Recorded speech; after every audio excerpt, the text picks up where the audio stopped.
Dis à encore une personne, tu as besoin de Jésus-Christ. Ton frère, ta soeur, tes parents ont besoin de Jésus-Christ. Ton voisin, ton boulanger ont besoin de Jésus-Christ. Ton concierge a besoin de Jésus-Christ.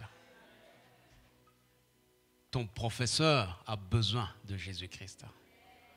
Ton médecin, même si c'est lui qui te soigne, il a besoin de Jésus-Christ. Alléluia. Et que le Seigneur nous bénisse. Nous allons... C'est juste une exhortation, mais je voulais l'intituler. Nous avons tous besoin de Jésus-Christ. Alléluia. Tous. Bien-aimés, grands, petits, même les petits-enfants, les personnes les plus âgées, les gens qui sont aguerris dans le ministère, les nouveaux convertis, les Européens, les Africains, les Asiatiques, les pauvres, les riches, les musulmans, les hindous, tous ont besoin de Jésus-Christ. Tous. Alléluia. Ne dis pas, Jésus-Christ, c'est un prophète, c'est une personne comme tant d'autres, c'est un homme que Dieu a envoyé pour se révéler à une certaine partie de la population sur terre et que d'autres peuples ont aussi leurs prophètes. Alléluia. Tu as besoin de Jésus-Christ. Amen.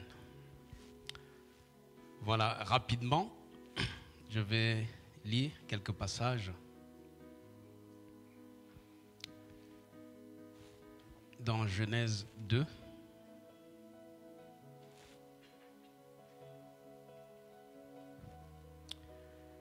L'Éternel Dieu donna, c'est au verset 16, l'Éternel Dieu donna cet ordre à l'homme, tu pourras manger de tous les arbres du jardin, mais tu ne mangeras pas de l'arbre de la connaissance du bien et du mal, car le jour où tu en mangeras, tu mourras.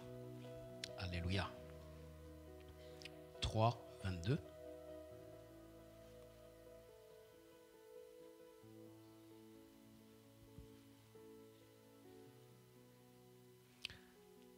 Bien sûr, l'homme et la femme entre-temps ont mangé de cet arbre, du fruit de cet arbre. L'Éternel Dieu dit, voici, l'homme est devenu comme l'un de nous pour la connaissance du bien et du mal. Empêchons-le maintenant d'avancer sa main, de prendre de l'arbre de vie, d'en manger et de vivre éternellement. Et l'Éternel Dieu le chassa du jardin d'Éden pour qu'il cultivât la terre d'où il avait été pris. C'est ainsi qu'il chassa Adam et il mit à l'orient du jardin d'Éden les chérubins qui agitent une épée flamboyante pour garder le chemin de l'arbre de la vie. L'homme a désobéi avec sa femme. Dieu est un Dieu qui part du principe de la semence et donc Dieu n'a pas créé ou ne crée pas chaque fois les hommes que nous voyons sur la terre. Les enfants qui sont nés la semaine passée, ceux qui vont naître cette semaine qui vient, ce n'est pas que Dieu les crée quand ils viennent dans le sein de leur mère. Dieu a créé Adam et au travers d'Adam, il a créé toute l'humanité. Nous étions en Adam, comme dit la Bible. Et donc, ce que Adam a fait a des conséquences sur toute l'humanité qui devait venir. Alléluia.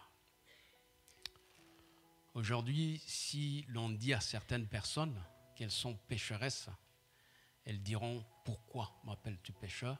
Pourquoi m'appelles-tu pécheresse ? Qu'ai-je fait pour être appelé pécheur ?»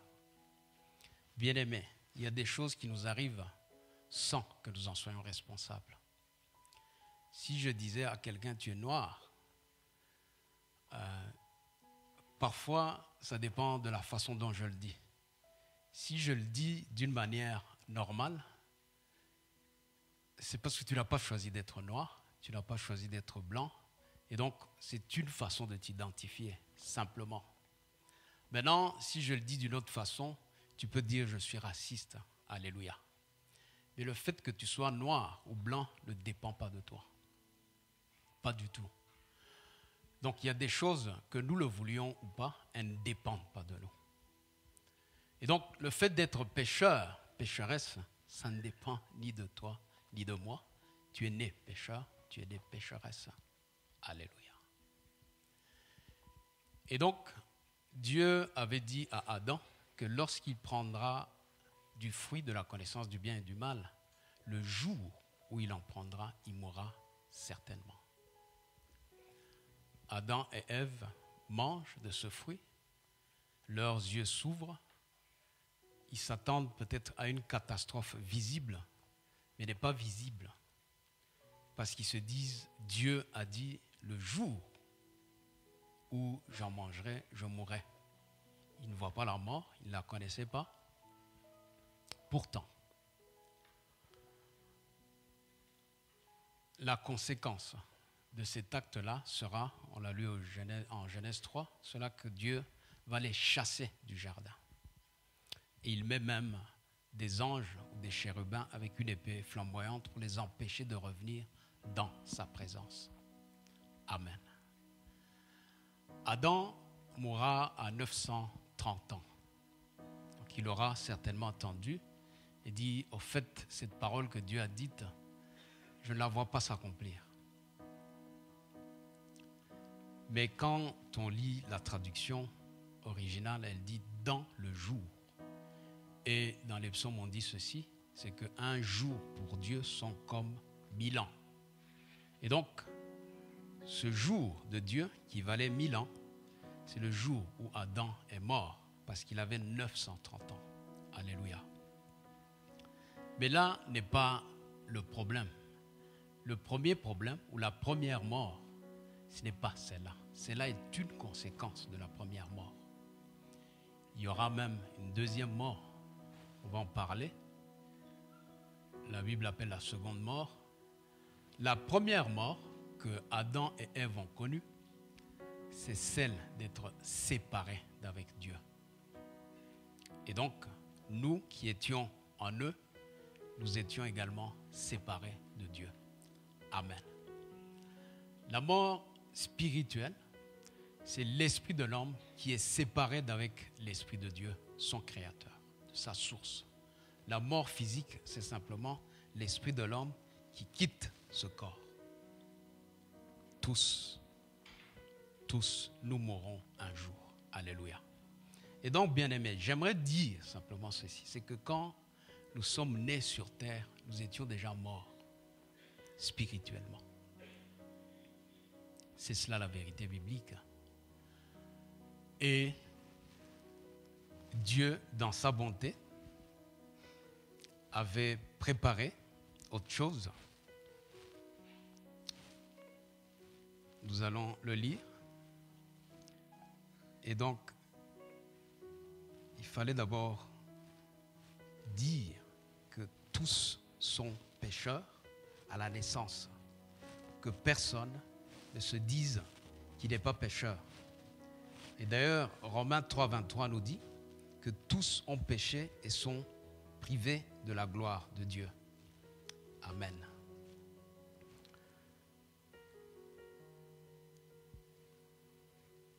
Nous pouvons aller dans le livre des Romains.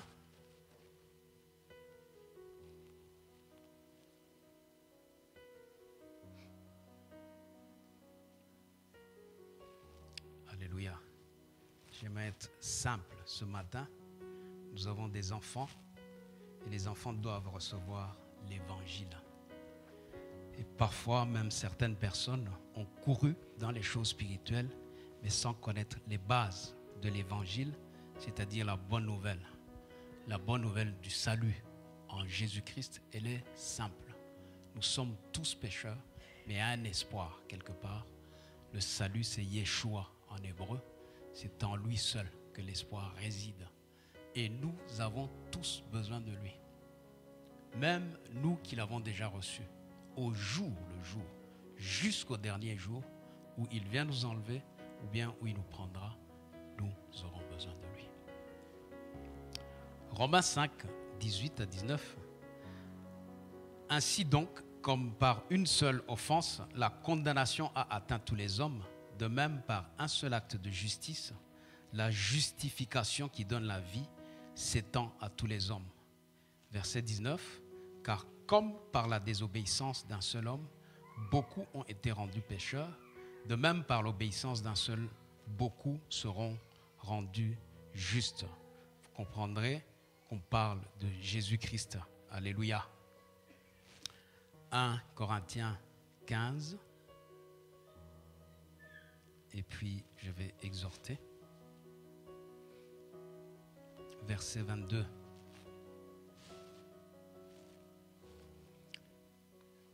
Et comme tous meurent en Adam, de même aussi tous revivront en Christ.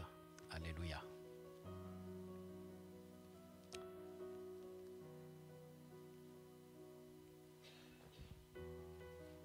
Bien-aimés, la solution de Dieu pour l'humanité, c'est Jésus-Christ. La Bible l'appelle le second Adam, vous le savez, ou le dernier Adam plutôt, parce que, à l'instar du premier, en qui Dieu avait créé toute l'humanité, il y a cet Adam-là, ce dernier Adam-là, au travers de qui Dieu veut récupérer toute l'humanité. Nous faisions partie d'une descendance qui était maudite, et à la naissance, nous portons cette malédiction de la séparation de Dieu. Mais Dieu, dans sa sagesse, dans sa bonté, a prévu de nouveau un ascendant, Jésus-Christ. Et tu peux faire partie de la généalogie de Jésus-Christ pour revivre et pour être réuni à nouveau avec Dieu. Cette fois-ci, pas dans un jardin d'Éden, mais en esprit et en vérité. Amen. Et donc, bien-aimé, un enfant, une personne âgée, qu'il soit bon, qu'elle soit bonne, la Bible dit que c'est un pécheur. Amen. Mais je voudrais éviter autre chose aussi. Parfois, c'est un abus de langage. Un enfant de Dieu, c'est-à-dire quelqu'un qui est né de nouveau, qui est né d'eau et d'esprit. J'entends parfois certaines personnes confesser « Seigneur, je suis pécheur ». Bien-aimé, c'est que tu n'as pas compris que cela ne dépend pas de toi. Ce n'est pas le péché que tu fais aujourd'hui qui te rend pécheur. Tu es pécheur ou nous étions pécheurs à cause de notre ancienne nature. Et aujourd'hui, ceux qui ont accepté de revivre en Christ, la Bible les appelle des justes. Donc ne dis plus jamais que tu es pécheur si tu as reçu Jésus-Christ. Dis j'ai péché. Alléluia. Je peux m'asseoir sous le volant d'une voiture et ça ne fait pas de moi un chauffeur. Alléluia. Je peux pécher, mais ça ne me qualifie pas comme un pécheur. Je suis justifié. Et ma justice ne provient pas de moi-même, mais elle provient de celui qui m'a justifié. Et quand Dieu te regarde, il ne te voit plus toi, il voit Jésus-Christ. Et en Jésus-Christ, il te voit.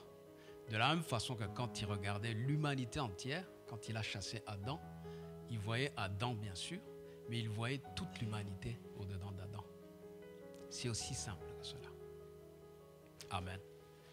Nous allons lire quelques passages.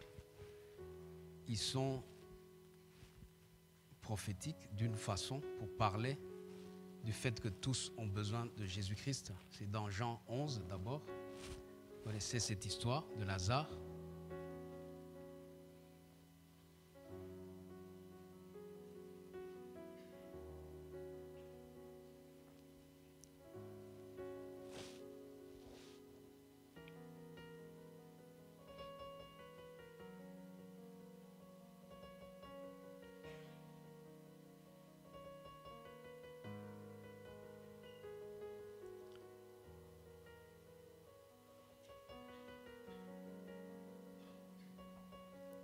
Jean au chapitre 11.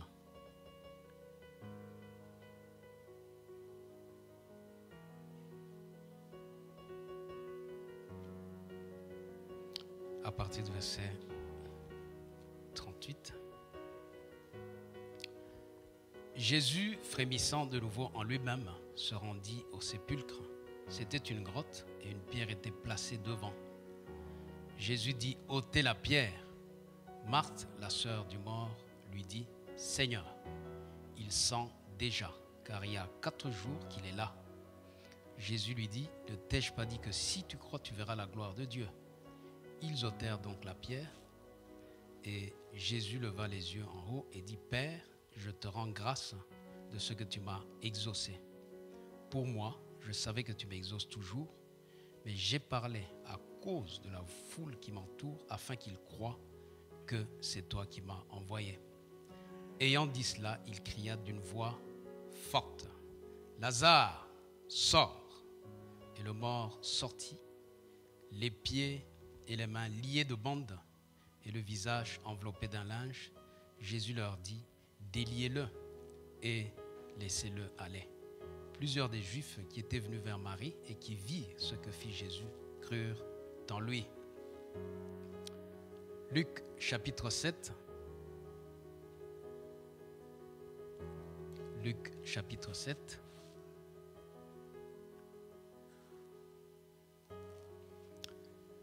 Verset 11. Le jour suivant, Jésus alla dans une ville appelée Naïn. Ses disciples et une grande foule faisaient route avec lui. Lorsqu'il fut près de la porte de la ville, voici, on portait en terre un mort, fils unique de sa mère, qui était veuve. Il y avait avec elle beaucoup de gens de la ville. Le Seigneur, l'ayant vue, fut ému de compassion pour elle et lui dit, ne pleure pas. Il s'approcha, toucha le cercueil. Ceux qui le portaient s'arrêtèrent. Il dit, jeune homme, je te le dis, lève-toi. Et le mort s'assit et se mit à parler. Jésus le rendit à sa mère. Tous furent saisis d'une grande crainte et ils glorifiaient Dieu, disant, un grand prophète apparut parmi nous et Dieu a visité son peuple. Dernier texte, Luc 8. Vous pouvez le lire aussi en Marc 5 ou en Matthieu 9. Ce dernier texte.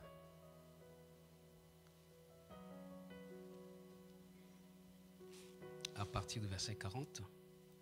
À son retour, Jésus fut reçu par la foule, car tous l'attendaient.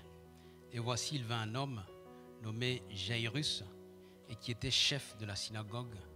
Il se jeta à ses pieds et le supplia d'entrer dans sa maison, parce qu'il avait une fille unique d'environ 12 ans qui se mourait. Pendant que Jésus y allait, il était pressé par la foule.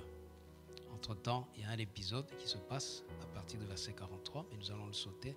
C'est la femme à la perte de sang. Et nous allons au verset 49. Comme il parlait encore, survint de chez le chef de la synagogue quelqu'un disant, ta fille est morte, n'importune pas le maître.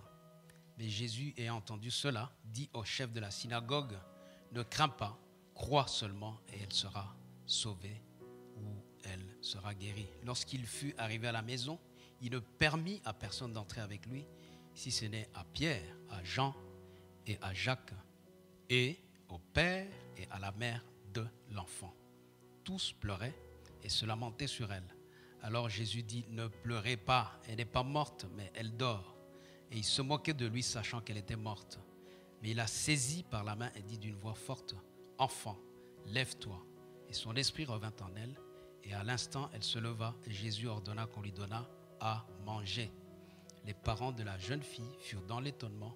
Il leur recommanda de ne dire à personne ce qui était arrivé. Alléluia. Bien-aimés, l'exhortation est simple. C'est pour montrer que tous ont péché et sont privés de la gloire de Dieu, selon Romains 3, 23, mais selon 1 Corinthiens 15, 22 aussi. De la même manière que tous meurent en Adam, tous ressuscitent en Jésus-Christ. Alléluia. Nous sommes dans un culte de famille. Ces 3 histoires, ce sont des drames qui se passent dans des familles. La première histoire, c'est Lazare, le frère de Marie et de Marthe. Lazare est mort, ça fait 4 jours. Ses sœurs sont là. Il y a un grand deuil qui s'est passé et les gens sont désespérés. C'est une famille abattue. C'est probablement le seul homme dans la maison et c'était peut-être sur lui que ses sœurs avaient porté tout l'espoir. La deuxième histoire, nous voyons un jeune homme, peut-être la vingtaine, peut-être la trentaine, au contraire de Lazare qui devait avoir l'âge de Jésus-Christ, ça veut dire un homme mature. Mais nous voyons ce jeune homme qui était un fils unique d'une veuve d'un village qui s'appelait Naïn et la famille père ou la veuve qui était de nouveau peut-être seule avec ce fils, père cet enfant cher. Alléluia. Et il y a un cortège qui amène cet enfant. Et il y a un cortège qui entoure ce jeune homme. Il y a un cortège, probablement, ce sont les jeunes avec qui il vivait, les jeunes avec qui il sortait, les jeunes avec qui il s'amusait, les jeunes, en tout cas, qui lui tenaient compagnie tous les jours. Puis la troisième histoire, c'est l'histoire de cette petite fille. La Bible dit qu'elle avait environ 12 ans, donc c'était une toute petite fille. Et son père était responsable de la synagogue. Probablement, aujourd'hui, on dirait que c'était un pasteur. Alléluia. C'était un chef de la synagogue. Et donc, cet enfant aussi meurt. Et imaginez la famille d'un serviteur de Dieu, père un petit enfant. J'ose imaginer les commentaires. Alléluia. Souvent, on croit que lorsqu'il y a des choses, des malheurs qui s'abattent dans la maison des serviteurs ou des servantes, c'est qu'il y a une porte d'entrée qui était ouverte. C'est que Dieu punit d'une façon le serviteur ou la servante. Alléluia. Mais là n'est pas le sujet de la discussion. Ce que je voulais dire, c'est que chaque famille, ici dans l'église, je ne vais pas parler de la mort physique parce que celle-là arrivera un jour ou l'autre, mais je vais parler de la mort spirituelle. Nous avons dans nos familles certainement des gens qui sont encore dans cet état de la première mort dont j'ai parlé, c'est-à-dire la séparation d'avec Dieu. Certainement. Peut-être dans cette salle, il y a quelqu'un, adulte comme Lazare, jeune comme le fils de la veuve de Naïn, petit enfant comme la fille de Jairus, qui est mort spirituellement. Nous avons tous besoin de Jésus-Christ. Peut-être tu es là à l'église et ton espoir, ta prière de tous les jours, c'est qu'un jour, ton père qui est incrédule, ta mère qui ne croit en rien, tes oncles qui sont sous l'art, tes tantes qui sont peut-être prostituées, c'est qu'un jour elles se convertissent et qu'elles viennent au Seigneur comme toi et moi. Alléluia. Ils sont morts, elles sont mortes spirituellement. Amen. Je ne parle pas de religion. Je parle d'une personne qui n'a pas connu Jésus-Christ. Amen. Lazare, c'est le type d'homme adulte. C'est le type d'hommes qui ont vécu. C'est le type d'hommes qui connaissent la vie. Au point où quand Jésus va le ressusciter, on dit non, il sent tellement mauvais parce qu'il est mort depuis 4 jours. Amen. Bien-aimé, cette odeur, c'est aussi l'odeur du péché. Cette odeur est tellement nauséabonde quand elle arrive aux narines de Dieu. Cette odeur, pour ceux qui se sanctifient, vous savez que quand il vous arrive de pécher, vous savez qu'il n'y a rien qui sente aussi mauvais que le péché. Vous savez comment le péché peut vous déstabiliser. Vous savez comment vous vous sentez sale devant le Seigneur.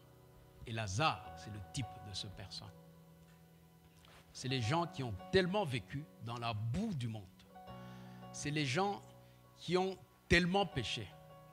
Vous savez, dehors, il y a des gens, même en le regardant, ou en l'écoutant simplement, ou quand ils vous regardent, elles vous regardent, vous sentez le péché. Il y a de ce type de gens, malheureusement. Elle ose ouvrir la bouche, vous sentez des démons parler. Il y a de ces gens, de ces jeunes gens, quand ils regardent une fille, vous sentez que ce n'est pas lui, c'est un esprit d'impudicité qui est en train de regarder une personne. Il y a de ces gens comme ça. Alléluia. Et il y a de ces gens, parfois, qui se vantent des choses du monde. Quand vous marchez dans la sanctification, vous sentez cette odeur du péché.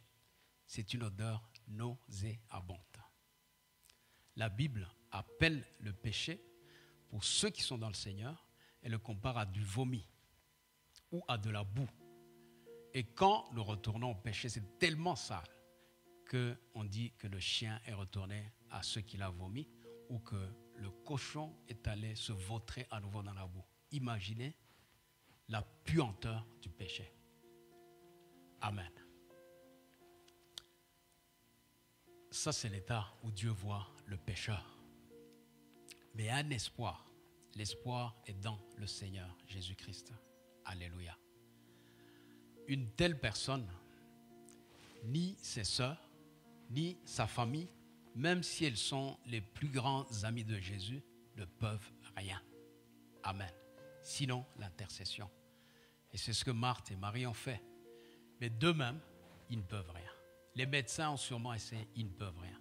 Parce que l'état spirituel d'une personne, il n'y en a qu'un qui peut en être le médecin, c'est le Seigneur lui-même. Alléluia. Et donc, quand le Seigneur doit aller ramener à la vie Lazare, la Bible dit que Jésus a demandé où on l'avait mis. C'était dans une grotte.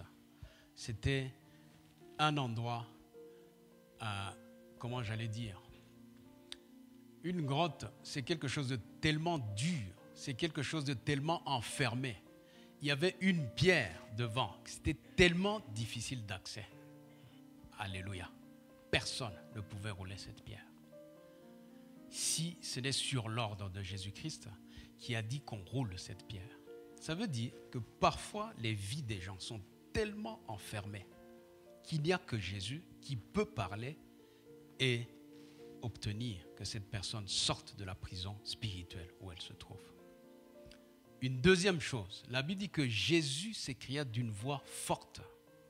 Pourquoi? Parce qu'il y a des gens qui sont tellement enfermés dans des prisons spirituelles, vous leur parlez, vous avez l'impression qu'ils n'écoutent pas. Vous pouvez lui parler des choses de Dieu parce que ces personnes sont mortes spirituellement. Bien-aimés, c'est comme si vous parliez en l'air. Elles sont enfermées dans des grottes, quelque part. Alléluia. Mais Jésus est là, Jésus parle, Jésus demande qu'on roule la pierre et Jésus parle d'une voix forte.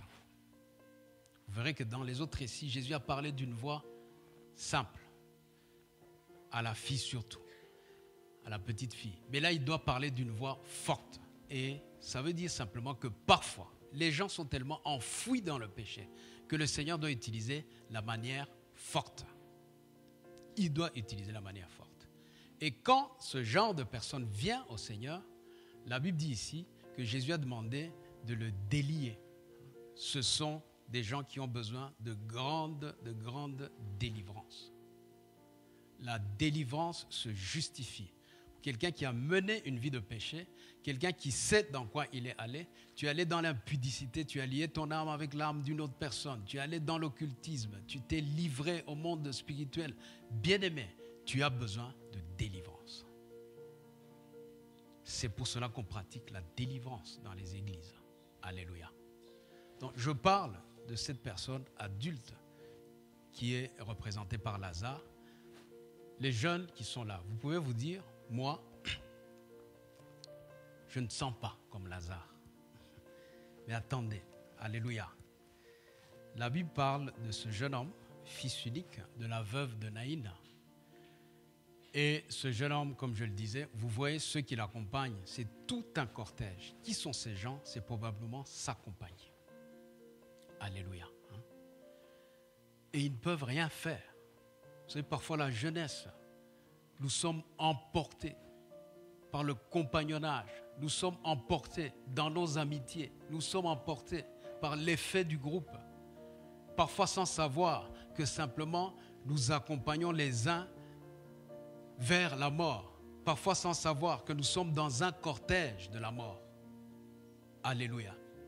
Et la vie, quand on est jeune, on veut mener cette vie à 100 à l'heure. Alléluia.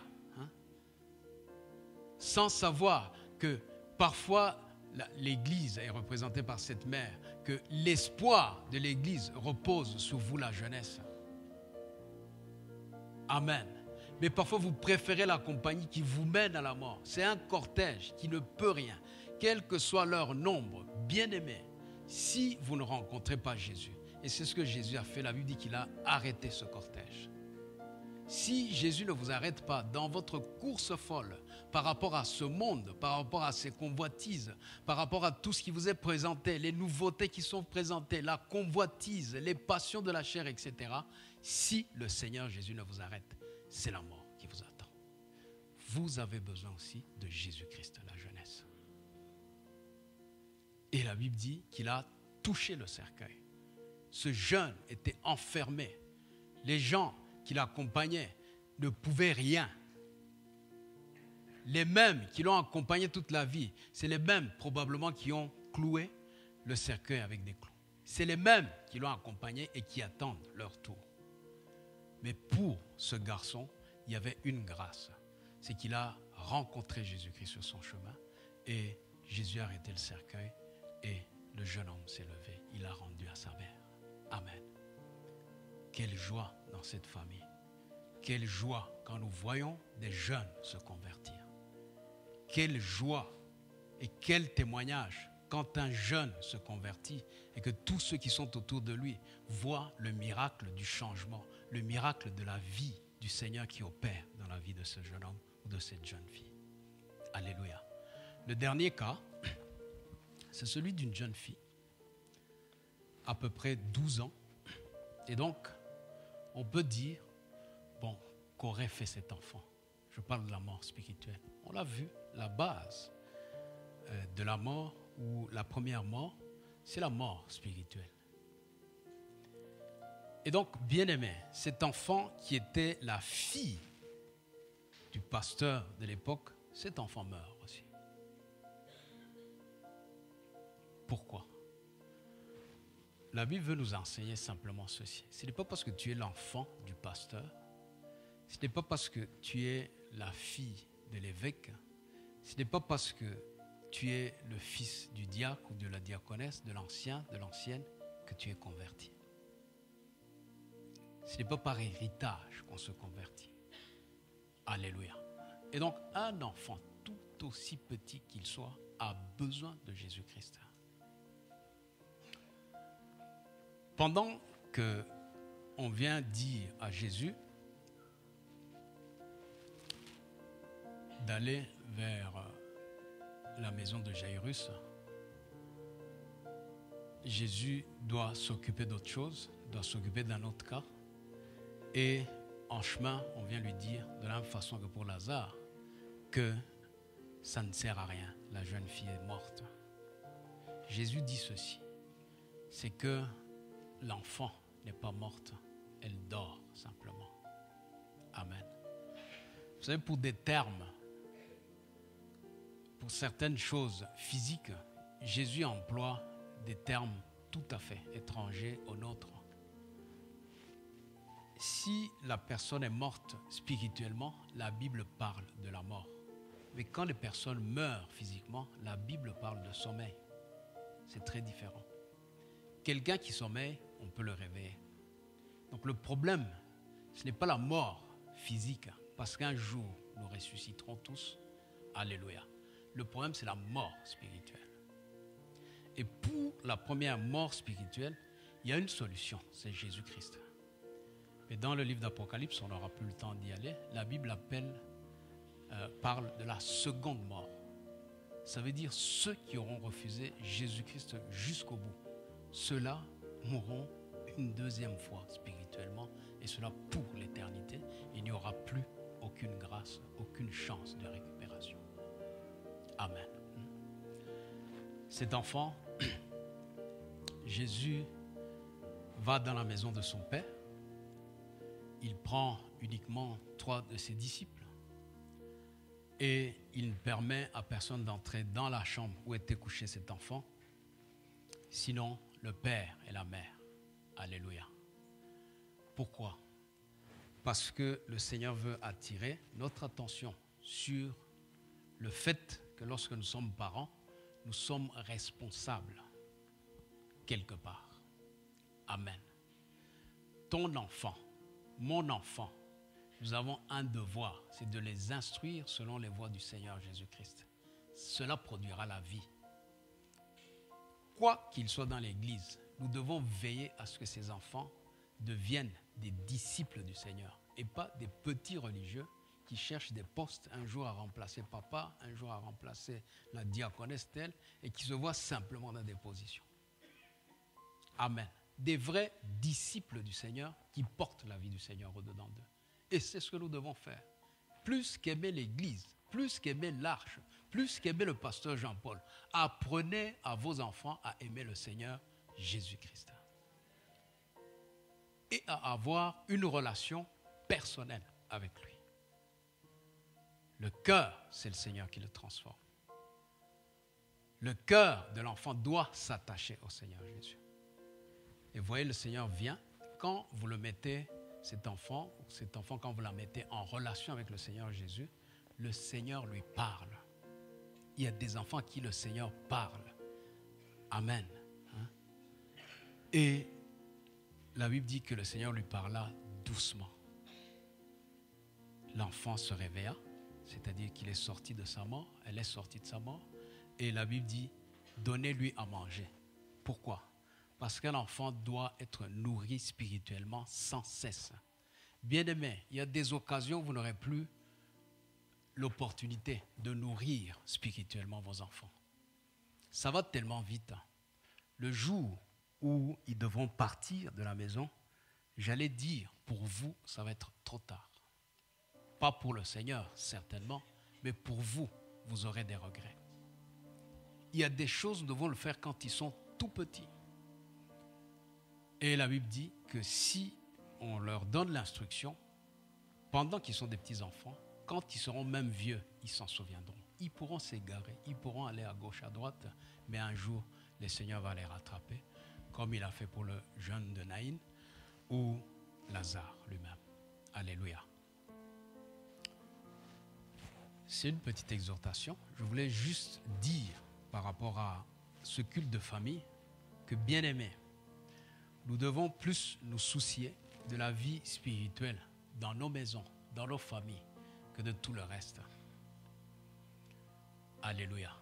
Si vous êtes une maison où l'on ne prie pas, si vous êtes des parents où les enfants ne vous voient pas marcher selon la parole de Dieu, priez. Si vous ne leur apprenez pas à prier, à chanter les cantiques du Seigneur, si vous ne les éduquez pas dans la voie du Seigneur, les conséquences risquent d'être désastreuses. Alléluia. Amen. Une des choses que nous apprenons à nos enfants, c'est qu'une fois qu'ils sont devenus adultes, on ne les oblige pas à venir à l'église. On est clair avec l'enfant. Nous donnons tout ce que nous pouvons donner, mais à un certain moment, ils doivent savoir si eux-mêmes sont dans le Seigneur ou pas dans le Seigneur. Parce que quand ils deviennent adultes, ils sont responsables devant le Seigneur. Mais jusqu'à ce que, bien-aimés, ils sont dans votre maison, jusqu'à ce que ce soit des petits-enfants, jusqu'à ce que vous avez l'autorité pour leur dire tout ce qu'il faut, vous devez les instruire selon le Seigneur. C'est votre devoir. Alléluia. Et autre chose, nous apprenons aussi à nos enfants à suivre le Seigneur plutôt que de s'attacher à simplement le fait qu'ils doivent venir à une activité, à un programme de l'église. C'est bien tout ça. Alléluia. Mais bien aimés, croyez-moi, s'il n'y a pas le Seigneur Jésus-Christ présent dans la vie d'une personne, tout ce que nous faisons est vain. Si tout n'est pas pour glorifier le Seigneur, tout est vain. Et dans nos familles, nous devons élever le Seigneur Jésus. Dans nos familles, Jésus-Christ doit vivre. Jésus-Christ doit être au trône. Jésus-Christ doit être le premier. Vous parlez de tout ce que vous voulez en famille, mais Jésus doit être présent.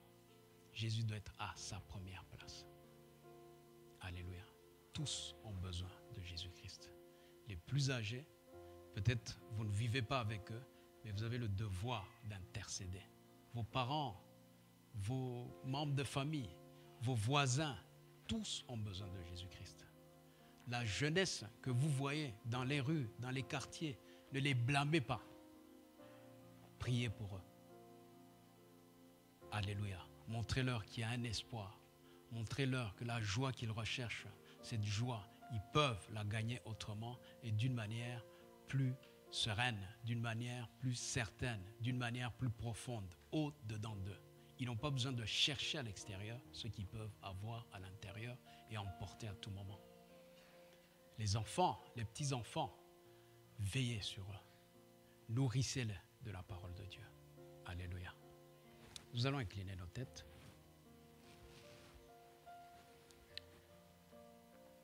Et tu vas considérer une personne que tu connais dans ta famille, peut-être deux. C'est peut-être tes parents, c'est peut-être ton voisin, c'est peut-être tes enfants à toi, les petits-enfants. Non seulement bien-aimés, je vais te demander de prier pour ces personnes, que le Seigneur les touche. Si c'est des vieux qui sentent parce qu'ils sont empêtrés dans le péché, prie pour eux. Si c'est des jeunes que tu ne sais plus arrêter, ils sont tellement pris par les choses du monde, dans le cortège, dans la compagnie, la mauvaise compagnie, prie pour ces personnes. Si c'est des petits-enfants aussi, prie. Ne dis pas, ils sont beaux, ils sont gentils, etc. Ils sont nés pécheurs et pécheresses comme toi. Prie pour eux aussi. Prie déjà pour tes petits-enfants, même s'ils te montrent qu'ils aiment le Seigneur, mais ils devront un jour naître de nouveau. Naître d'eau et d'esprit et non de la chair et du sang. Et ensuite, prends l'engagement de vraiment faire asseoir le Seigneur Jésus dans ta famille. Parce qu'on a parlé de ces trois familles. Ces trois familles avaient besoin de Jésus-Christ. Élève la voix pour quelques minutes. Seigneur, nous venons te présenter toutes ces personnes que tu as mises autour de nous. Toutes ces personnes, Père, elles ont besoin de toi.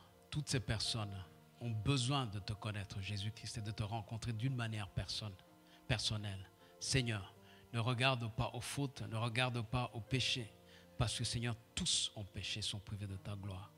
Éternel, il n'y en a pas un qui soit meilleur que l'autre. Il n'y en a pas un qui ait péché plus que d'autres. C'est par nature que nous sommes nés pécheurs. Et aujourd'hui, nous, tu nous as fait grâce et nous sommes appelés justes. Nous avons été justifiés. Seigneur, notre joie, c'est de ne plus être simplement une famille charnelle avec toutes ces personnes, mais d'être aussi une famille spirituelle. Nous voulons les retrouver de l'autre côté. Nous voulons, Seigneur, les appeler frères et sœurs en toi, Jésus-Christ. Et pas simplement des frères, des sœurs, des parents ici sur terre pour les perdre, Seigneur, dans l'éternité. Fais grâce et que ces bien-aimés, Seigneur, viennent à toi. Fais grâce aux voisins, fais grâce aux jeunes, fais grâce, Seigneur, aux dieux, aux amis de l'école, fais grâce, Seigneur, aux collègues du travail, fais grâce, aux dieux. Nous prions pour toutes ces personnes, nous prions pour nos amis, nous prions pour toutes les personnes à qui tu nous permets, Seigneur, aux dieux, d'avoir un contact, que ces personnes te connaissent, que ces personnes soient arrêtées, Seigneur, par, ô Dieu Tout-Puissant, ta main puissante dans leur course folle, que ces personnes, Seigneur, ô Dieu, aient la grâce d'entendre ta voix et de se tourner vers toi au nom de Jésus. Alléluia. Bien-aimés, pendant que nous avons nos têtes inclinées, j'aimerais inviter une personne qui n'a jamais rencontré de manière spirituelle le Seigneur Jésus-Christ. Ce n'est pas difficile. Si tu n'as jamais entendu la voix de Dieu, si tu n'as jamais entendu la voix du Seigneur, c'est que tu n'es pas né de nouveau. Parce que toutes ces personnes, pour ressusciter, toutes ces personnes, pour revenir à la vie, ont entendu la voix de Jésus. Si tu penses que tu n'as jamais entendu cette voix qui te demande de te repentir, qui te demande de donner ton cœur entier à Jésus-Christ, lève la main et nous allons prier avec toi. Sois humble, ne résiste pas. Parce que si tu n'as pas le Seigneur Jésus dans ta vie, tu es mort spirituellement. Mais aujourd'hui, tu peux renaître, tu peux ressusciter à nouveau et vivre la vie du Seigneur Jésus-Christ. Ne regarde pas autour de toi, ne regarde pas peut-être à ta religion, à ta classe sociale. Ne regarde pas au fait que c'est la première fois que tu écoutes l'évangile. Ne regarde pas à ton âge, à ta couleur. Ne regarde pas à ton rang social. Ne regarde pas. Nous avons vu tous ces exemples pour te montrer que tous ont péché, sont privés de la gloire de Dieu. Est-ce que tu veux qu'on prie pour toi? Lève juste la main si tu es là, si tu penses que tu as besoin du Seigneur Jésus-Christ, et le Seigneur te bénira. Le Seigneur bénira ta vie. Le Seigneur va te donner quelque chose de nouveau dans ta vie. Tu sentiras que tu es une autre personne, une autre création à partir d'aujourd'hui. Y a-t-il quelqu'un, un adulte, un jeune garçon, une jeune fille, un enfant qui veut se consacrer?